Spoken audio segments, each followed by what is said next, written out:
Salam alaikum, guys, gals, girl bosses, members of the LGBT community. Hello, hello. We are going through my top albums of 2023. Let's do it. Number 20, Sanguisugabog's Homicidal Ecstasy. Now, Sanguisugabog they've entered meme culture, right? You may have seen she sanguisuga on my knob till I bog. You ever think about that? Put that in your pipe and smoke it. Well, Sanguisugabog, they have this great blend of slam and this older, more 90s death metal sound, and it's just something beautiful.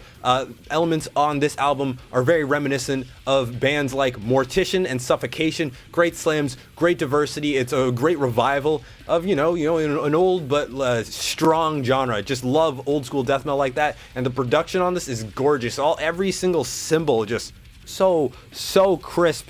It's a gorgeous album. Please check it out. Number 19, Left to Suffer's album, Feral. Watching the come up of Left to Suffer has been just a beautiful thing. Many great things are coming in the future, and if you're not keeping an eye on Left to Suffer, what are you doing? So Feral, gorgeous album, a lot of really cool concepts. With Left to Suffer, there is always a new metal edge to it, predominantly from Korn influence, and we heard that a lot on Feral. There's some really cool elements, lots of cool diversity track to track as well. So Primitive Urge featuring Joe Bad, A Fit for an Autopsy, is a much more blackened deathcore song, symphonic blackened deathcore, which is really cool, really kind of out of left field for them. But then you also have songs like Artificial Anatomy featuring Kim Dracula,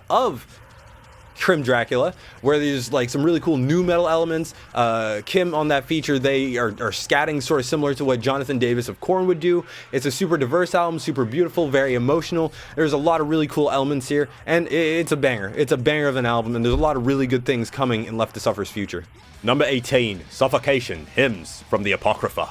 Hymns from the Apocrypha is Suffocation's first album in, 6 years. It is their follow-up to their 2017 album Of the Dark Light, and most notably, this is their first album without their original vocalist, Frank Mullen, who he's the finger blast guy. He's always... I think they call it the death metal chop. You may have seen Sanguisugabog doing their live performances. Very iconic. And Suffocation, an iconic band. They invented slam. Huge. But this is their first album without Frank on vocals, and Ricky, he comes up to bat. It's a super sick album. Short track list time, but it's so dense. The amount of just like technical slamming death metal riffs we get. There's so many cool riffs, so many cool moments. There's sick breakdowns. It's a beautiful album. Great comeback for them. I mean, Suffocation, that's one of the earliest death metal bands that I checked out. The best live show I've ever seen was actually Suffocation, not with Frank, but with Ricky. And what's really cool about Hymns from the Apocrypha is that on the last track, Frank comes back. The vocals are not Ricky, they're Frank. So if you haven't heard this, or if you listened through and you didn't know that, listen through again and you'll hear the difference. Really sick album, really cool stuff, great comeback for them. I just always love like that Suffocation sound. A lot of those like older death metal bands, they came up on their sound and they've just refined it since. A lot of people, they try to say death metal's dead. I don't know, a lot of good death metal dropped this year, so take what you will with that, but it doesn't seem like death metal's dead whatsoever. Great album. Number 17, Monasteries, Ominous. A quick rest in peace to Monasteries, the band of Josh Davies. They announced that they are no more after a decade. It is very tragic, but they went out with the banger. This 13 song album, super diverse. We have the more sort of modern Darko style deathcore, as well as more metalcore songs, and on top of that, more like black and deathcore songs as well. Super diverse, really great features, and just oof. The vocals hit, instrumentals hit, breakdowns hit, and there's also a level of technicality brought to this album that varies track to track. It's just a blend of some like the best sounds in the genre, really refined, and it's just a shame that Monasteries is no more. But if you haven't given this album a spin, please spin it. This is their legacy. Number 16, Carnifex, Necromantium. Carnifex is a band that has been at it for so long. I got the opportunity to meet and chat with them earlier this year, and they're mentioning like on average they tour about 270 days of the year.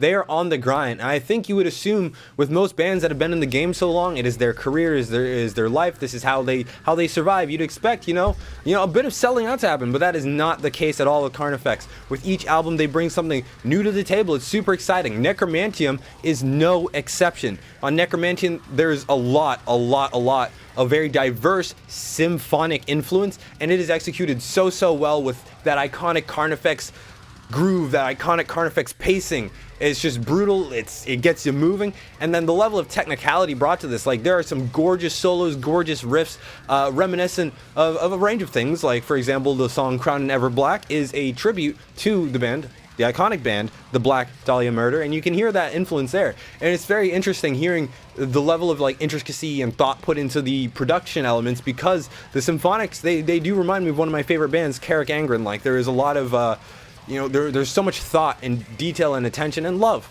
There's love put into this album. It's a gorgeous one. Do not sleep on it. Some people are like, oh, all these old bands, they had their time. I don't expect anything different.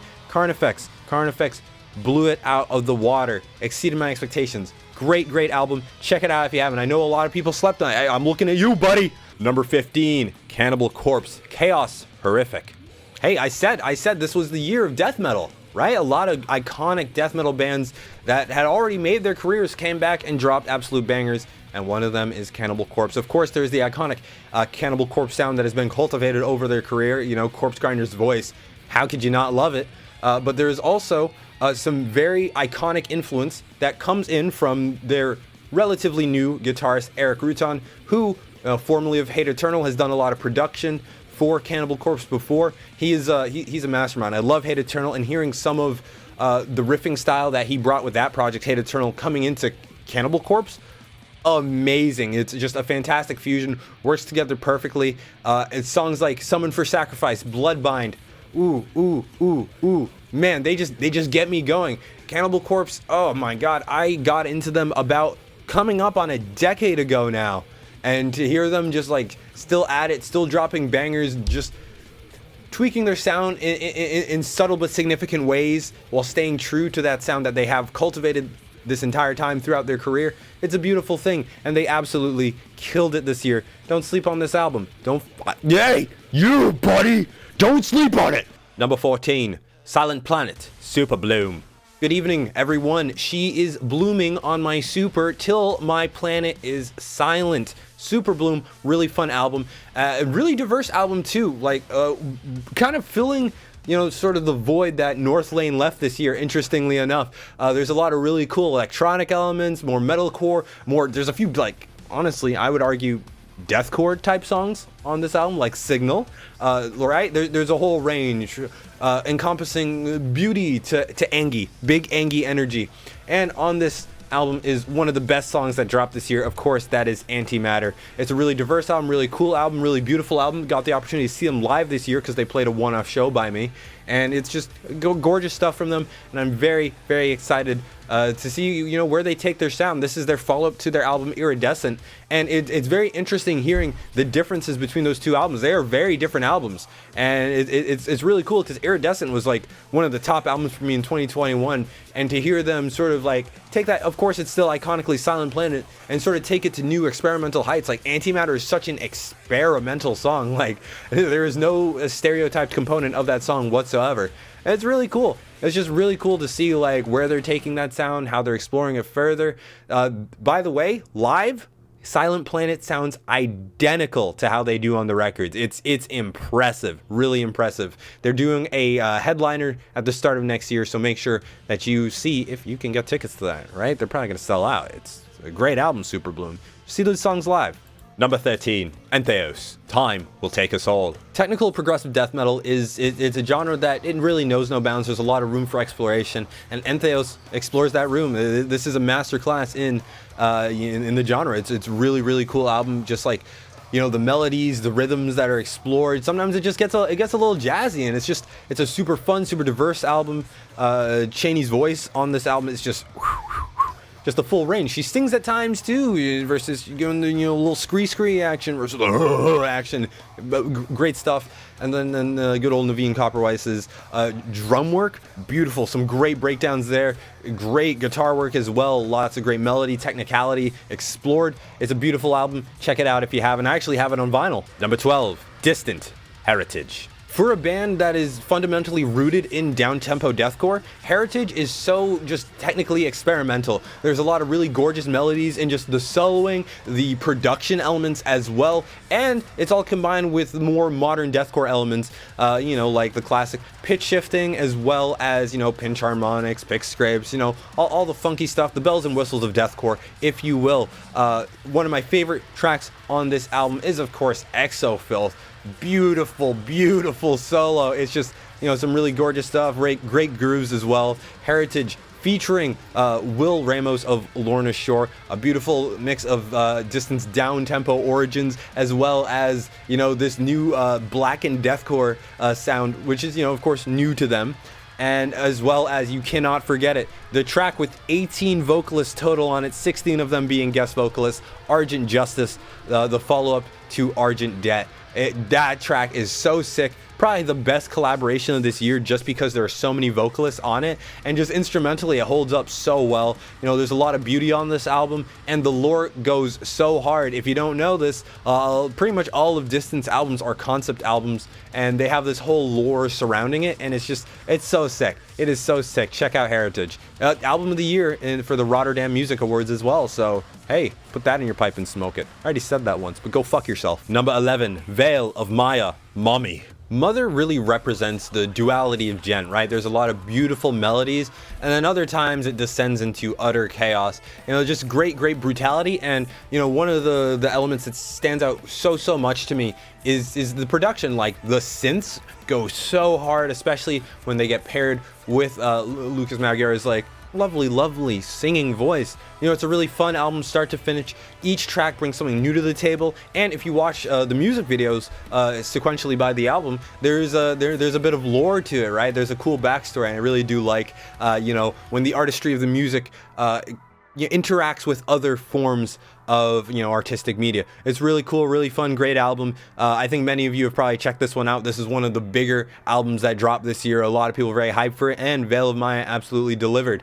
Great stuff from them, and also going on a headliner in 2024. So check that out. Make sure you see if you know, they're swinging by you, and go to that show. Go to that show. Number 10, Sleep Token, Take Me Back to Eden. Listen, if you're surprised, I am too. I'm not happy about it. I'm a little bit ashamed, especially, like, you know, if you were at the live stream where I checked out this album in its entirety, you would know I was shitting on it the whole time. But I decided, you know, let's give it another chance a few months back. And I keep putting it on, I keep listening to it, and I've been really trying to dissect the Sleep Token sound, because there is a lot of, like, more popular influence that goes into Sleep Token. I wouldn't really describe them as a metal band, because they do so much diverse, but just sometimes they get a little heavy.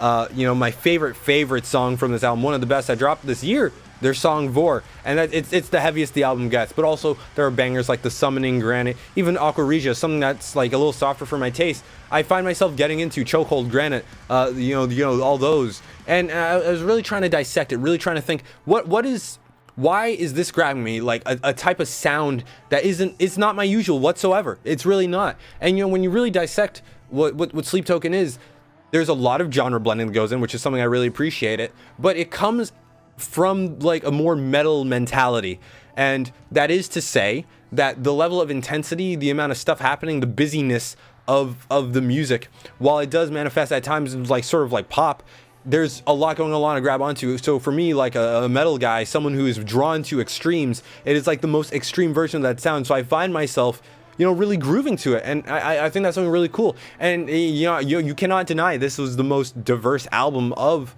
2023 in the metalcore scene. Like, there's a lot of really cool stuff, a lot of track-to-track variability, which is something I always value.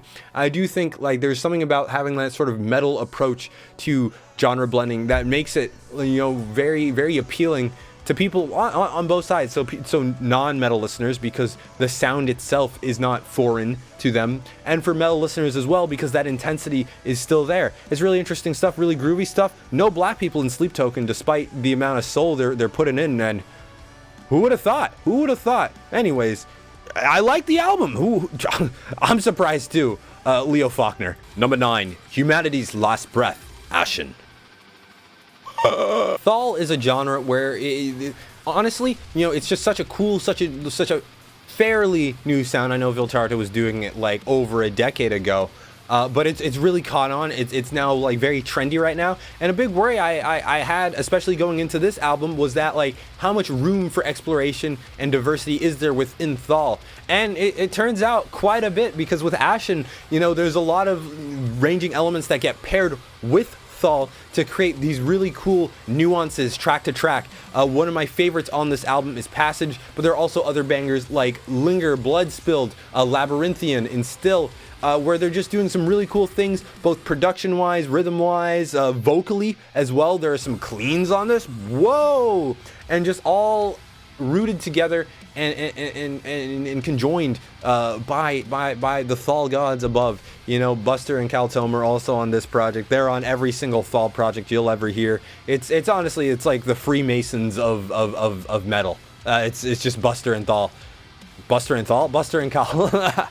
But this is a banger album, super brutal, super heavy, at times very beautiful, and it's just such a new sound, so experimental. It's like, because, you know, Thal is rooted in djent, but just, you know, cranked up so much. It's amazing to see how much it's caught on, how many other bands have picked up on it, how many bands are refining it in their own way. And Humanity's Last Breath, they're doing it in the most brutal way. This is a gorgeous album, it is a brutal album, and it's just so much. There's so much to listen to. It takes a few listens to really start comprehending it, and I don't know how many listens it takes to fully understand what's going on. It's an album with a lot of replayability, which is something that, you get a lot of points for replayability in my book. This is a banger of an album. Number 8, Periphery. Djent is not a genre. So this year was the first year where I'd listened to Periphery. I'd always heard of Periphery in the good old zeitgeist, but this was my first year listening to them. Opened up with Wildfire.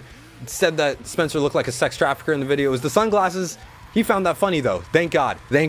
But I really did enjoy this album, and it had a lot of replayability for me, even though it wasn't quite in my usual listening range. Usually I'm a big death metal guy. I like the more brutal end of things, the more occult witchy side of things, but this album just had so much beauty to it, and just the clean vocals on this are gorgeous, and that's not normally something I really attach to, but for this album it just clicked with me, and I've given it so many re-listens. I'll just be at work doing like fucking wizardry, alchemy, science, and I'm listening to this, doing my shit, and I'm grooving. I love it. My favorite song on this album is Atropos. It's just beautiful. It's a beautiful album. Lots of great brutality. Even though there's long songs on it, they don't feel long at all. Even like Thanks Nabuo, which is 13 minutes long, it's a breeze. Very easy listening, very cool listening, and there's just always moments where, like, you know, I'll put it on, I'll be at work, and I'm just like, yo, I'm kind of grooving here. I'm kind of feeling like it's music that you feel, and you know, that's what music's about, where it sort of circumvents all logic and just gets you grooving and moving, right? That's what music's about. Like, you really feel that from the chest. Number 7, Invent Animate, Heavener. So I would like to open this up with a formal apology to Rachel for not putting this higher, but you know, them's the breaks, kid. This album, beautiful. This is the highest metalcore album on the list, so it is my personal metalcore album of the year. It's just beautiful, brutal, very heavy, and this was the year where I realized that the big component of Invent Animate that I like is that they have Thal influence. Like, it's really cool to hear that with a metalcore context. Vocals are beautiful, guitar work and the riffs are beautiful, the drum work is so groovy. It's a beautiful album. I'm sure many of you have heard it, and you know, for my community who's more on the death metal, the deathcore side, the black metal side of things, I honestly would recommend checking this out. There is a sort of mysticism to it that really gets through. Like me, I'm a grindcore guy through and through, but the beauty of this, it got to me. I even Invent Animate Heavener necklace. I got this at a show, and at that show I watched someone break their fucking spine. They're probably okay now, but just a beautiful band, a fantastic album from them, and you know, they had a killer year. They had a really killer year. If you haven't checked out Invent Animate because you're like, I like my death metal brutal, shut the fuck up and listen. Number 6, Crown Magnetar, Everything Bleeds. I just need to say, I love these guys. Met them for the first time this year, very sweet guys. And when I had first met them back in, like, I think it was March when they were on tour, every single one of them, just in talking individually before they had even announced Everything Bleeds, they had brought up to me, this is the best deathcore album of all time. In their opinion, they love the music that they made, and I think that's how it should be. You should be 100% behind the music you're putting out, and they were. And this album absolutely delivered. It's a very brutal, you know, take on. Give me a second. This is a long one. The technical slamming black and deathcore. And it's just like a great album. It's music to get buffed to, really. There's a lot of cool stuff on it. It's more experimental for Crown Magnetar. It's not all like brutal, I'm going to beat the shit out of you, Jesus. It is, you know, there's a little bit of singing, like on the closing track, Prismatic Tomb. Beautiful album, really cool album, brutal album, and just like the pacing it's great. This is the type of deathcore that I feel like was very dominant in sort of like the mid 2010s, mid to late 2010s, that sort of Acrania sound, the more Infinite Annihilator sound. There's just some gorgeous guitar work, gorgeous drum work, even the bass work. You know, Grant, my boy, he's like a classically trained bassist. He knows how to burr dang, dudes. Everyone in that band is so fucking talented, so fucking sweet, and this is a great album. Please, please, please. I know this is an album many people have slept on. Don't you fucking dare, dude. Go listen to this. It's oh my god. I'm not even like exaggerating. You know, no one asked me to say this. This is from the fucking heart. This is from the heart. Go listen to Everything Bleeds. Because, you know, here's the thing. Everything do be bleeding. You ever think about that? Number 5, Mental Cruelty, Zweiheit. Their first album with new vocalist, Lucas Nicolai.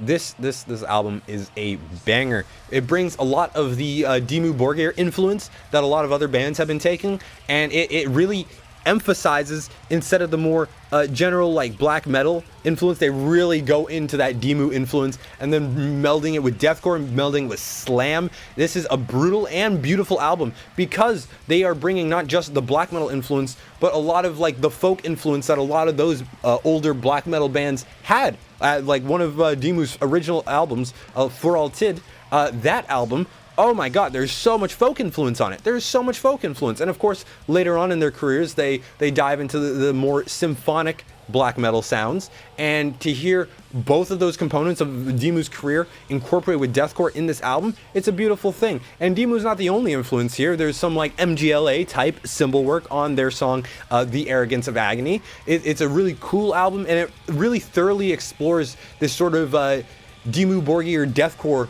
concept that a lot of other black and deathcore bands have been trying to explore but have never fully explored to this degree. Like, this is a very Dimmu influenced album, and it goes so hard, especially hearing some of those folk elements brought in too.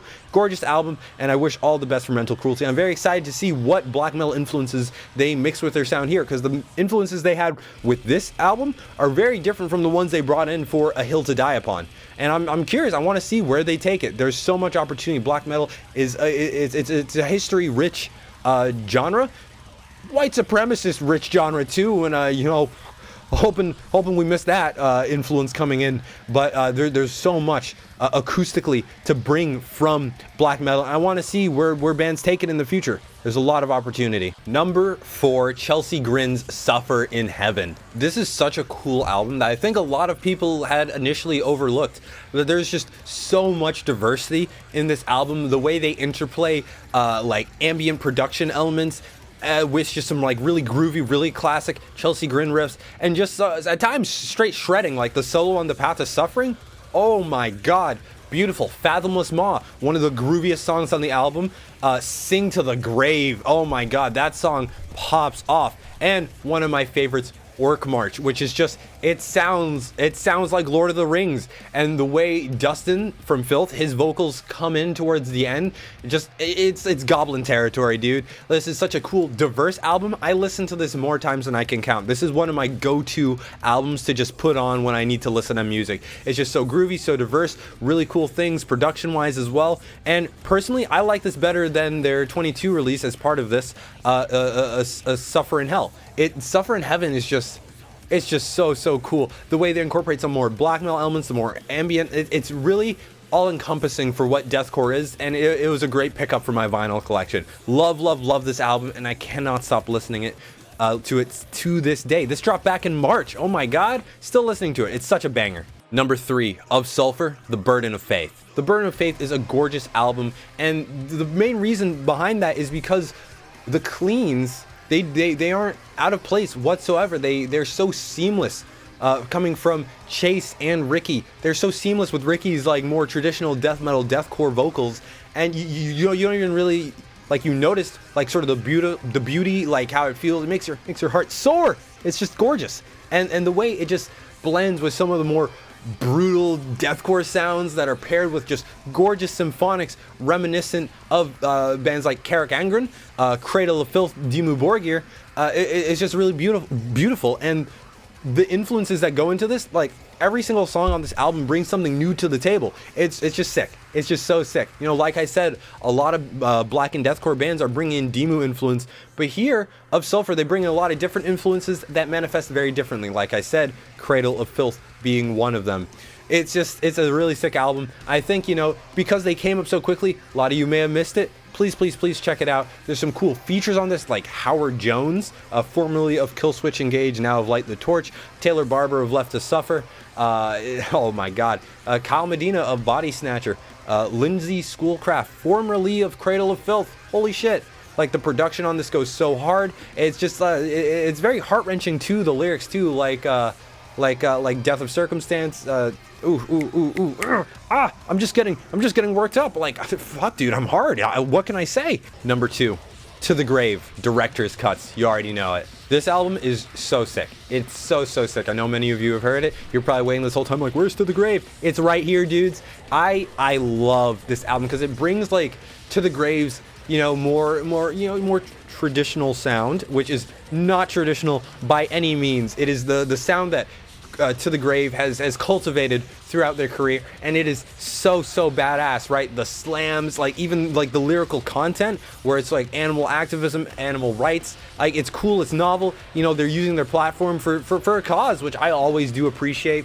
And then what they do with this album, bringing that more classical To the Grave sound and bringing some black metal elements into it, at times bringing in cleans, bringing in some hard style elements. I interviewed Jack, their guitarist and primary songwriter for this album, and like hearing like him talk about his process was just, and the band's process was just super cool, because it's just such an experimental album. No other band sounded like To the Grave before, and now with this album, not even close. Nothing is close. It just goes so hard. Songs like Cut Off the Head, Acts of Kindness, there's just a lot of beauty on this album, a lot of brutality, and just like the way atmosphere is built on this album is just unparalleled. One of the best albums of this year, and I still have it on repeat. It's just, I think personally, probably going to be a timeless album.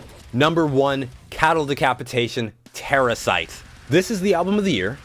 If you disagree, I hate you. I'm joking, it's not that deep, you know, it's just some music. Everyone's got a difference of opinion, but my opinion is absolutely correct, because this album is so sick. Cattle Decapitation is probably my favorite band, just period.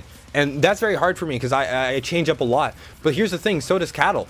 Like, you know, they're more grindcore days to being a little more death grind to, they're just, I don't even know how to put a label on them, because they just have so many cool influences going into their sound. It's just completely novel, and Terracite is no exception. The more like sort of creep me atmospheric, more just brutal side of their sound, the experimental side. There's at times black metal influence.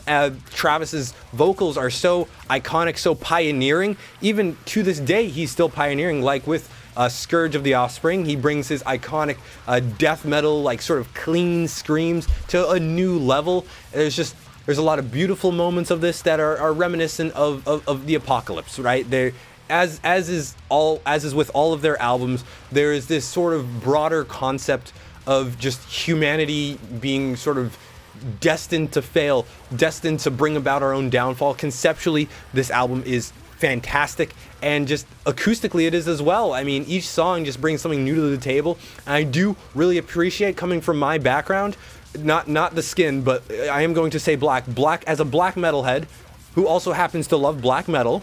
Hearing that black metal influence is just something beautiful, something gorgeous. Hearing like those dissonant chords, oh my god. There's that more like rolling groove that they have, especially at like the start of Scourge of the Offspring. We Eat Our Young. There's just a lot of cool brutality, a lot of cool melody, and it's just brought to new heights. Every single member of this band also so fucking talented, so talented. It was great to hear like just another banger album from Cattle Decapitation. And you know, to be honest, Death Atlas, it wasn't my favorite out of like their big four of their past four albums. It personally wasn't my favorite.